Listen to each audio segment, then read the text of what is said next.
next we have Melissa Giolano from Ofgem. Yeah, wait for it, guys. Hi, everybody, and hello to those online. I hope I'm looking in roughly the right direction. It's always difficult to do these kind of hybrid engagement events. Well, I have been here just over a year in this job as sponsor to the programme from the Ofgem perspective. And my God, to misquote Taylor Swift, you guys have a lot going on here. You have been busy. And I can see and feel that because the nature of my internal engagement on market-wide half-hourly settlement has changed radically.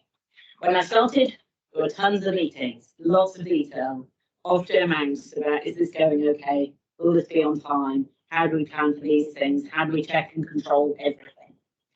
Now, I'm getting invited to completely different kind of meetings. Arguably ones that sit outside my job description, but we all love those meetings, right? Meeting FOMO is what we all suffer from. And what those meetings are is MHHS as the enabler for the future. Because as Helen said, in 10 years' time, we'll look back and see the transformation this has made in the energy market.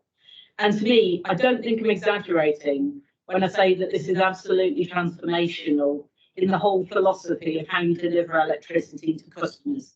120 years ago, London was lit in street lamps by whale oil. We were killing whales, getting rid of the bones for corsets and the oil for lamps. I genuinely think that in 10 to 15 years' time, we'll look back and be surprised market-wide half-hourly did not exist or something like it, because it enables such a radical way of engaging with the consumer and then putting the consumer back at the heart of the energy equation, giving them more choice. We know people love their crude time of use tariffs, economy 7, economy 10, those are known familiar things that have been around for decades. You see entire fora on Reddit dedicated to how people use little life hacks about their slow cooker that would be unimaginable to take advantage of that cheaper electricity.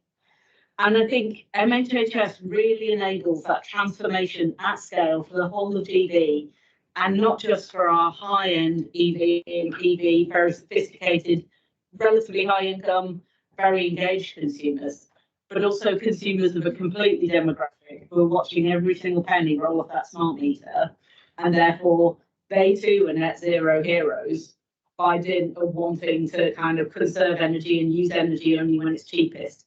Not everyone can load shift perfectly. Depends on your housing stock, depends on your lifestyle, depends on your job. But I think we give the industry first the tools and then the consumer to take advantage of those, hopefully, thousands of time of use tariffs we're going to see in the future. And then we see how far that gets us in terms of being able to reduce future infrastructure bills and so on.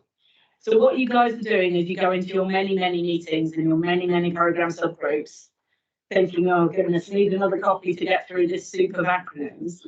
Keep thinking that you are delivering the future, because you really are. And I would add my thanks to the thanks of previous speakers, because honestly, in the short time that I have been here, the nature of what I thought I would have to do with MHHS has really changed. My handover notes were not saying this is kind of fine.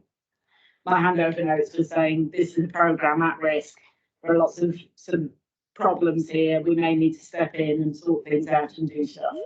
We're no longer in that territory, and thank goodness. And that's thanks to the hard work that has been done in this room and by a lot of people online. I'm going to leave it there. Did we get any questions in on the magic Slido Menti?